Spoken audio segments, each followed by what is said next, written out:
The dominant idea in this lecture is a comparison between the older lumped mass approach and then the newer consistent mass approach. I'm going to start off with a review of a single degree of freedom system so that you will remember some of the major features for that simple spring mass damper system. Then we'll go into the details of the lumped mass approach. I'll talk about consistent mass, how it's derived, and give some fairly involved examples of what it can do. And then we'll have a problem session with 4 problems in it.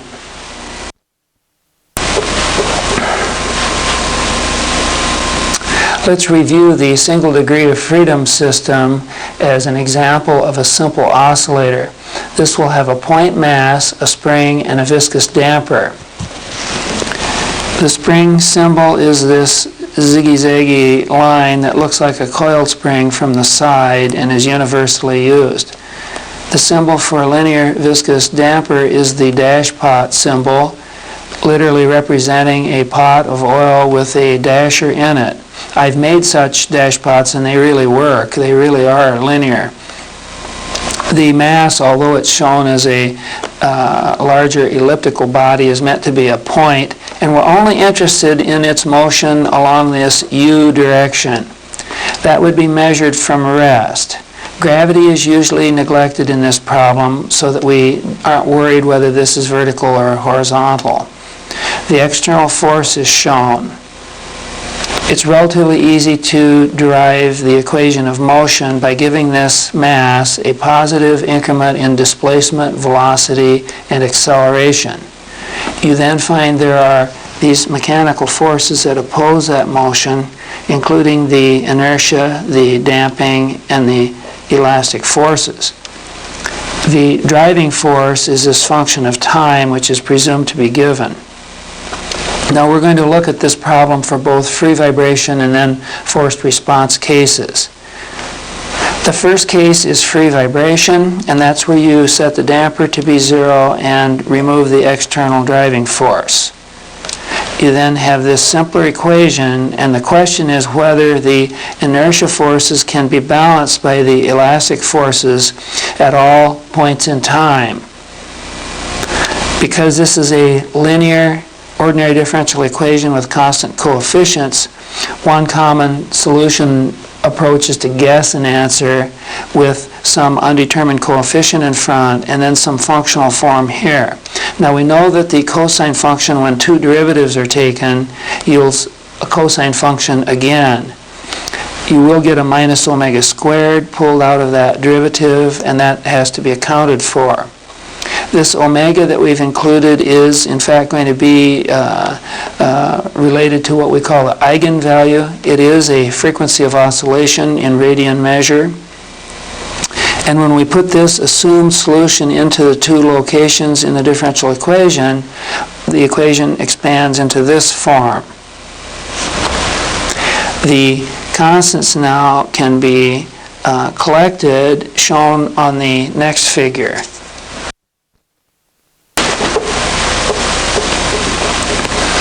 The cosine term that's common to both of those force balance terms can be canceled under the concept that you don't want it to be the thing that causes the equation to be 0 at one specific instant of time, which will happen now and again as time marches on.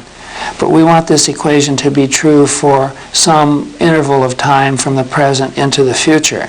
So the cosine term cannot do it, and we cancel it out. So we look to this set of coefficients to try to make the left side equal to 0. There really are 2 solutions. This is a bit unusual if you think about linear problems, but we're talking about linearity now in the sense of a parameter dependence on the frequency, for instance. And in that sense, in the parameter space involving frequencies and amplitudes and so on, this isn't a typical problem that we've often looked at in the past. It is instead an eigenvalue problem. Now the one possibility is the trivial solution where the amplitude of displacement u0, and it's really the half amplitude of this oscillation, could happen and is a solution at any frequency. And that's where we get the horizontal red line on this chart below. That trivial solution is not what we're looking for. Instead, we're looking for this second solution where if the frequency omega takes the specific value square root of k over m, then the left side of this equation up above is going to be 0 at all times, all instants of time, and that is a solution. Now that parameter dependence here, which tells you what the eigenvalue is pointed out here, and your amplitudes then, u0 can take any arbitrary value up and down this second branch of the solution. When we take that eigenvalue and put it back into the time dependence and into our general form, this is our solution. One thing that happens in linear eigenvalue problems is that you do not get an exact value for this response amplitude. In other words, this spring mass damper system with the damper removed can oscillate at an arbitrary amplitude. It's assumed that that's small, though, and so we really limit ourselves on this branch to oscillations that keep you within the linear range.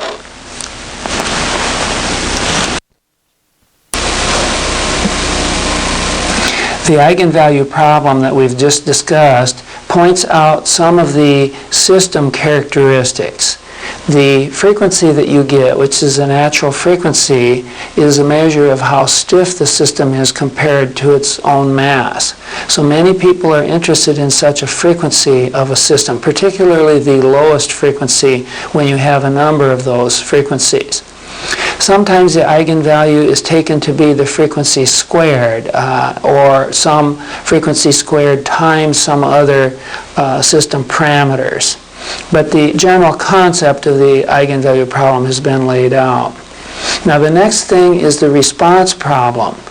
This is when you put the damping and the external force back in and you find the way that the system responds to an external force.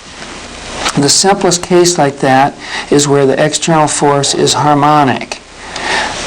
This problem has been looked at pretty thoroughly in the electrical engineering literature because of the advent of alternating current for power distribution. The word phasor is often used, and you use complex arithmetic to show how voltages and currents vary in time. We're going to use that same technology here. The ordinary differential equation that we have now is made a little more specific with this right-hand side, where the quantity F tilde could be in principle a complex amplitude of force, and the e to the I omega t is the complex exponential time dependence for a process with frequency cap omega. So I'm using a capital omega to show that it's an external driving frequency. In our case, when we put the F tilde into the complex polar form, we'll just assume that the amplitude A is real and neglect a leader lag phase angle and say that our reference force is lined up on this horizontal axis. If you'd like, you could add another phase relation there, and in fact, in multiple degree of freedom systems, that's often done because the forces on the different degrees of freedom are not necessarily synchronous. So if this is the form of the force, then we'll do our previous trick of guessing the answer as a coefficient out in front, u tilde, and then the same time behavior. This time we'll expand in polar form, this complex exponential form, the coefficient u tilde, and call it b e to the I psi. Now psi I'm going to draw as a leading angle just to give you the positive sign convention. And so you'd have the cause on the horizontal axis and then the effect on the vertical or this inclined angle here. Normally I have to say, though, that in vibrating systems the response typically lags the force in time, and so that the phase angle in fact typically has negative values. Well, if we put the assumed answer, probably in the form of the earlier version here, U tilde, into the different parts of the differential equation, then again we get an interesting situation where the functional form can be canceled throughout. We can knock out the e to the I capital omega t. Then we're left with some parameters that again we would like to balance. We would like this equation to be true for all time. And this is more of an input-output problem, and the input being f tilde and the output being u tilde. And we can solve for that algebraically, which I show in the next figure. But I'll point out right here that this bracketed term is called a complex mechanical impedance. There's a part in here due to springiness, a part due to inertia, and a part due to damping. And these are the mechanical forces that tend to oppose the applied force.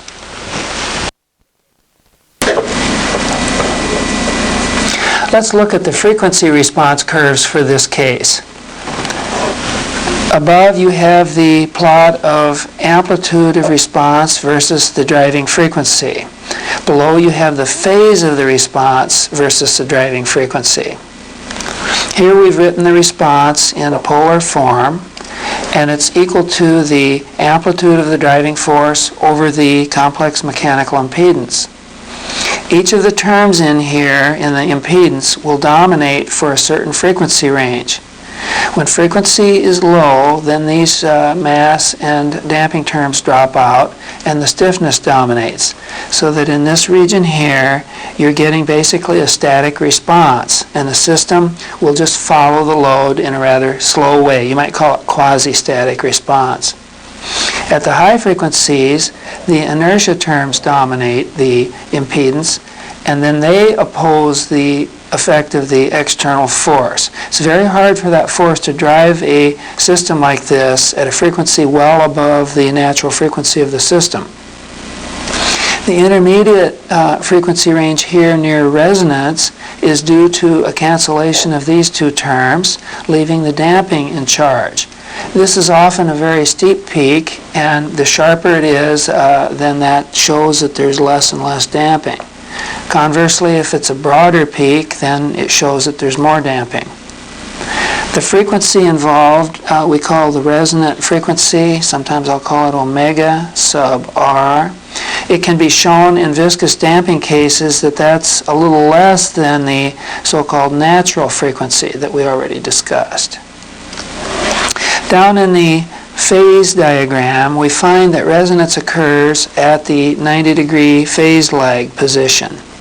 And this is often used in experimental situations where one can put two signals, such as displacement and velocity of the system, on the two axes of an oscilloscope, and then look at the Lissajous figure that is created. At resonance, that typically not only becomes a larger pattern, but it will often open up into an ellipse or a circle if you have the proper variables being plotted.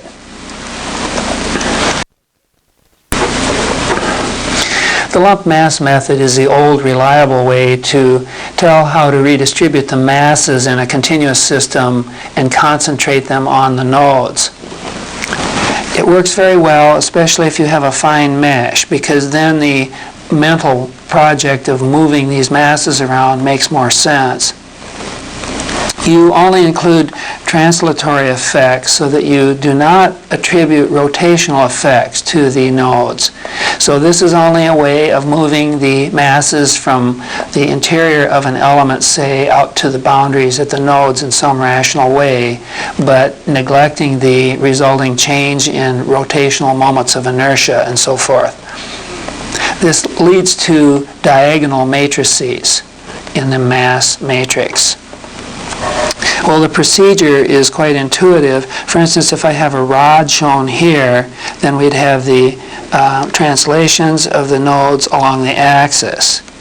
What we would do would be to divide the rod into two, and then attribute the mass on the right half to lie at this node, the mass at the left half to lie at the left node. There will be no rotational effects implied either in the structural model or the inertia model here. Then let's go to something like a plate shown here with 4 nodes. This quadrilateral plate element could be subdivided into quadrants, and then we might attribute the mass, say in the upper right quadrant, to be the mass associated with that upper right node. That means a quarter of the plate's mass acts there. Now, neither in the structural model using the Kirchhoff-Love plate theory nor in the mass model would there be any bookkeeping on the rotational degree of freedom here. That would be the drilling degree of freedom, which is singular in the classical Kirchhoff plate theory. But the lumped mass method wouldn't bookkeep on that kind of rotary inertia anyway. Now, mind you, this is not the so-called rotatory inertia, which has to do with neglecting the angular moments of inertia through the thickness of a plate or the thickness of a beam. This is moving masses around in the plan view as we're viewing it. So don't confuse these comments that I make about rotational inertia at the nodes with the idea of rotatory inertia, which we're not considering in this course. Over here is a Turner triangle in which we might attribute a third of the mass to lie at each of the 3 nodes. So a final assembled lump mass matrix would only have diagonal terms. There's no coupling between the nodes. Also, it would have zeros in any rotational degrees of freedom at the nodes.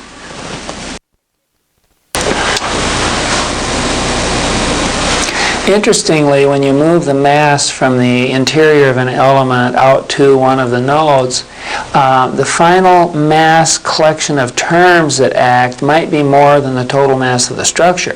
For instance, in a two-dimensional plane stress problem, the total mass opposes the acceleration both in the x and the y direction. And if you add up the total mass, it will add up to the mass terms, let's say. It will, numerically, will add up to twice the actual mass of the element. Let's go to another example now in 2 dimensions, a beam shown here. And this is a good example of a structural element. We have the mass distributed along the beam's axis. We've already neglected thickness effects, which I have alluded to as a rotatory inertia. So now we have remaining all the translational mass effects of mass distributed along the axis. Now when we move a part of that mass outward to the node, this time with a lumped mass approach, we're not going to worry about putting rotational inertia on this U2 coordinate. And that's why, for instance, there are zeros on these main diagonal terms here and here, which correspond to the mass associated in rotation there and there. That's the 2 and the 4 degrees of freedom. But rather, we put half the mass at the left end in translation, shown by this term, 1/2 m. We put half the mass in translation at the right node, shown by this term. In this case, together they add up to the total mass because the only translational degree of freedom we're considering is the vertical direction. I'm not considering column action right now or axial vibrations.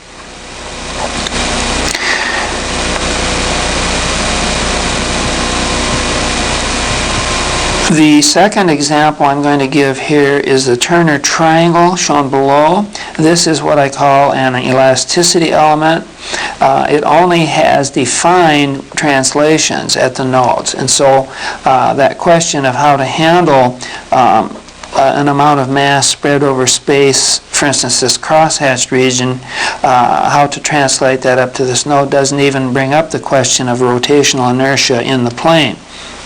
In this case, if you took a third of the area of the triangle and then accumulated it respectively at each of the three nodes, then you're going to get these terms like 1/3 of the mass acting in the x direction, a third in the y direction at the first node over here, if I call this node number 1, and then the same in the x and y at node 2, x and y at node 3.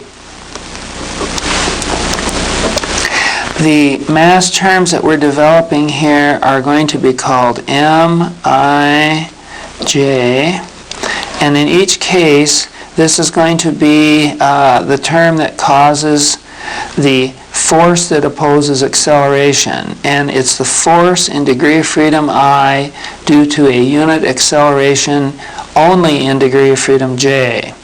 So this is the inertia force equivalent of the elastic force matrix Kij.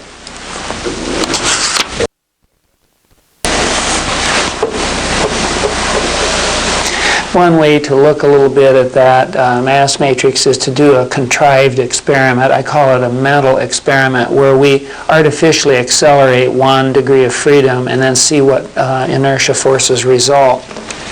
For instance, in the triangle element, suppose it's a plane stress triangle like the Turner triangle. If we were to accelerate the node here in the horizontal direction with unit acceleration, then the acceleration vector would look like this on a nodal basis. There are 6 degrees of freedom, and the first one has a unit acceleration. Now, the way that you calculate inertia forces through D'Alembert's reversed effective forces is to take the mass matrix times the acceleration matrix. And when we do that, that selectively picks out the first column of the mass matrix and leads to this set of forces. In this case, we find that the node at the left here has acting on it this specific force, which is a third of the total mass, and unshown here is the unit acceleration. So the dimensions are misleading, but it would be mass times 1 millimeter per second squared, say. So the point here is that there's no coupling between the acceleration of one node and then the forces that are developed at the other nodes.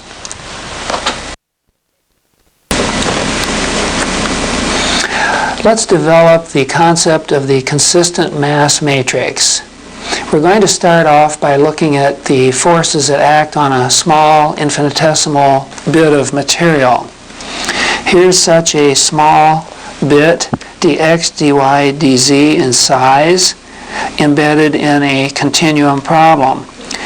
It might be surrounded by a finite element, of course, with its own nodes. But let me start off by talking about forces at an infinitesimal level. If you displaced an orthotropic material, for instance, with this displacement vector at a point, you'd find that the elastic forces are not collinear with that.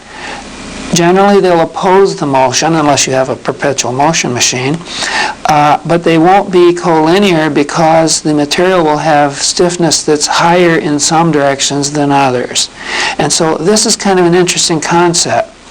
It would hold also at an element level or at the total system level. For the total system, let's imagine a cantilever beam clamped at a wall with a free tip. Then that beam would typically have a larger stiffness in the vertical direction, say, than the horizontal.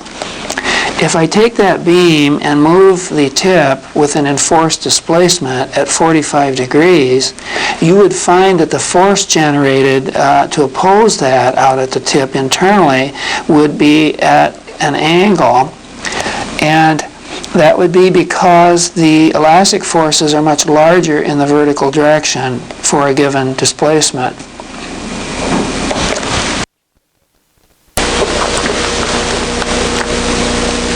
We've seen that elastic forces are generated when a body is displaced at a given point.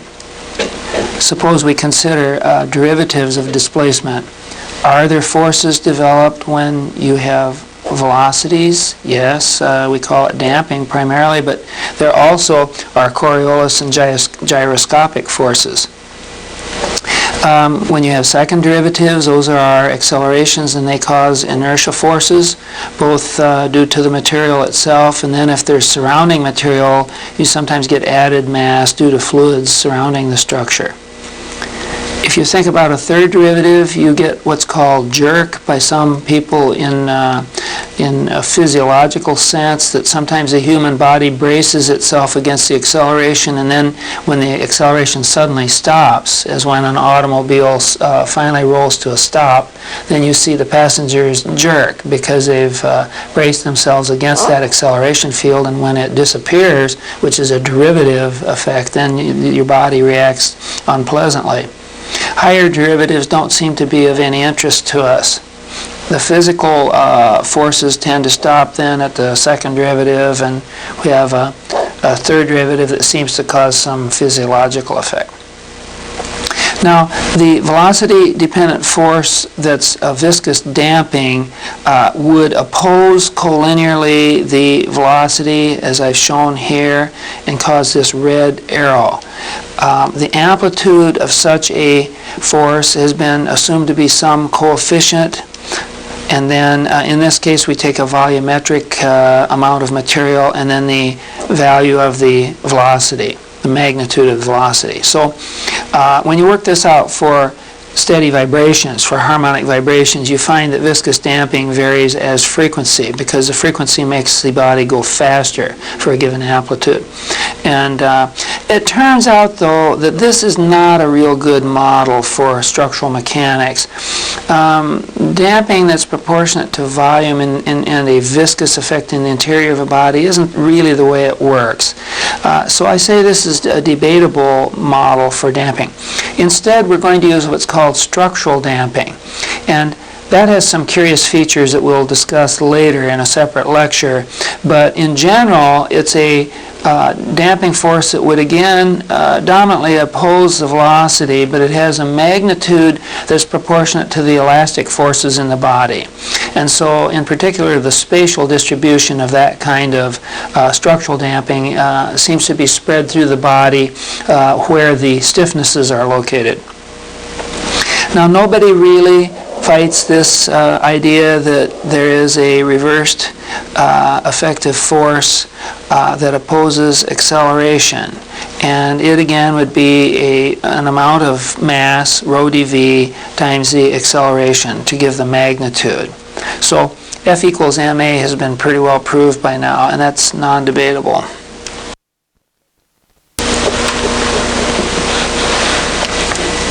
The reason that I've talked a bit about these forces on material points is that these volumetric type forces are already well understood. In our linear static work on finite elements, we found that there was a way to convert those kind of distributed forces into equivalent nodal loads. And that's all that's done in order to develop the consistent mass matrix. Here was the rule that was developed in linear statics. This capital X is a volumetric body force. These F's are the equivalent nodal loads. Basically, what you're calculating here is the ability of that force field to do work when acting through the shape functions. The shape functions are your test functions that take a unit value at each node and zero values at the other nodes. So those are good for interpolating field effects like this. But not only are they used to interpolate displacements, they also, because of our the way that we separated variables, they also can be used to interpolate velocities and accelerations within the same element. So what we do is we take the body force, which temporarily we're considering both the damping and the inertia terms, and just substitute that. And D'Alembert would be happy to see these reversed effective forces here. The volumetric contribution comes in through the integration as well. We separate those out because matrix multiplication and addition and subtraction are distributive, and then we end up with this damping term and this inertia term. Now, we've been able to interpolate, as we've said, and I show those 3 interpolation formulas below here. These are fed directly into the relevant formulas up above, that one there, and this one up here. In each case, then, you convert from the internal field variable to a nodal set of variables, either velocity or acceleration.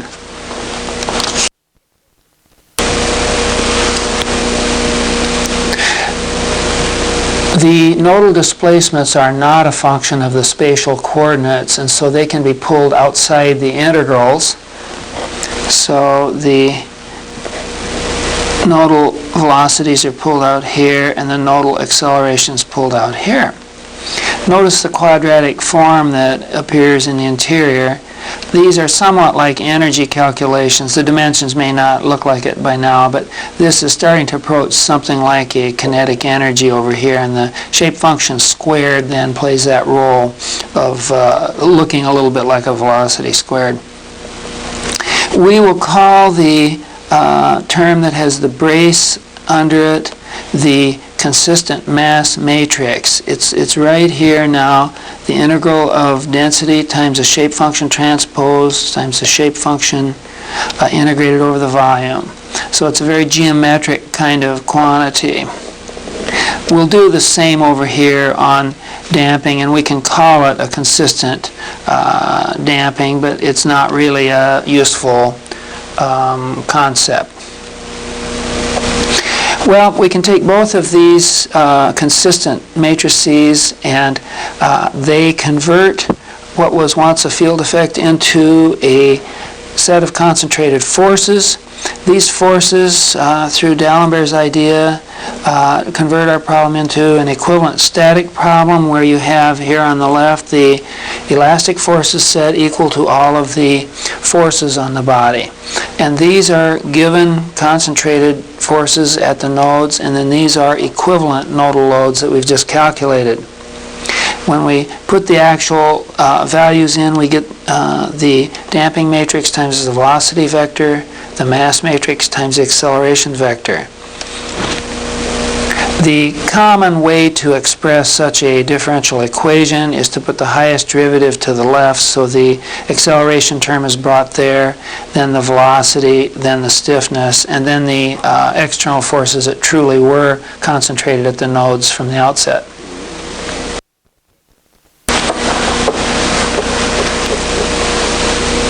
I'd like to give you an example of a consistent mass matrix. So we will pick the Turner triangle, the so-called constant strain triangle, for our example.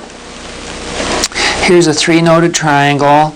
I'll make it a right triangle, although that turns out not to matter in the final result, and the results will be good for a general triangle. This is a constant thickness sheet material, thickness h, density rho. We'll consider it in the xy plane. Shape functions have been developed in earlier course material. We use the same shape functions to interpolate the u displacements as we do the v displacements. And so you find these same functions repeated in the x and the y directions. We won't carry out the details of the integration for the consistent mass, but show you the formula and then the results. The general formula shown here is shown as a volumetric integral, when in fact it's basically an area integral times the thickness h. It has this quadratic form that we noticed. When you put in those shape functions, then there's quite a bit of work to result in this matrix shown. But let's think about this matrix a bit. For one thing, we know that all of the mass on that little triangular element will oppose motion in the x direction as well as accelerations in the y direction. So if you add up the number of coefficients here, we will find that there is twice the total mass of the element. And that will come about, you see there are 12 from the main diagonal, and then counting them up there's 12 on the off diagonal. So you get 24 twelfths, which is exactly twice rho HA. So that checks out. That's one check. Secondly, when we move the mass around from the interior of the body out to the nodes, we would expect to get some translational effect at every node, that every node will oppose acceleration of that node itself, and that's shown by these dominant diagonal terms.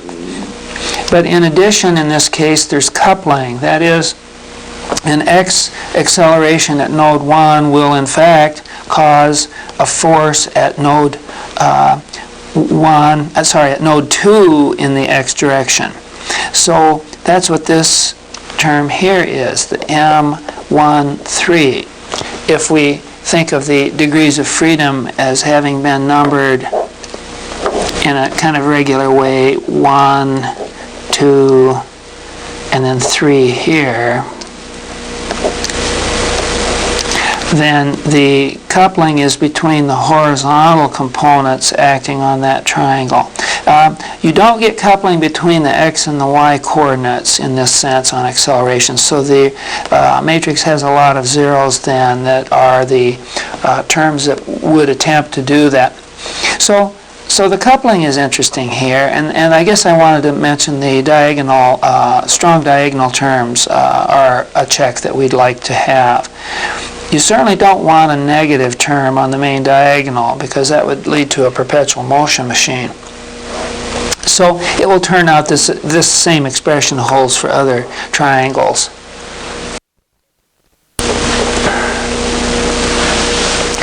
When we have that mass matrix in our hand for the Turner triangle, then we can do a mental experiment and accelerate 1 degree of freedom and see what forces result. Again, I'll accelerate the first degree of freedom, shown here with the blue arrow. The vector of nodal accelerations then is shown here.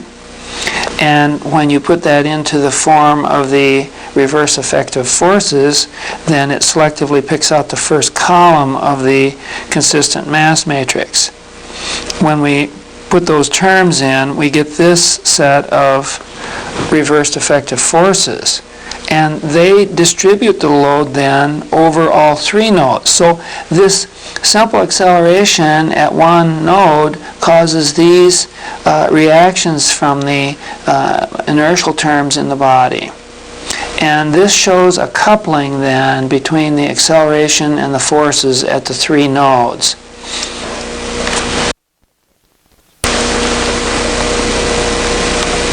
In a like manner as for the Turner triangle, we can also do the consistent mass matrix for the Euler-Bernoulli beam.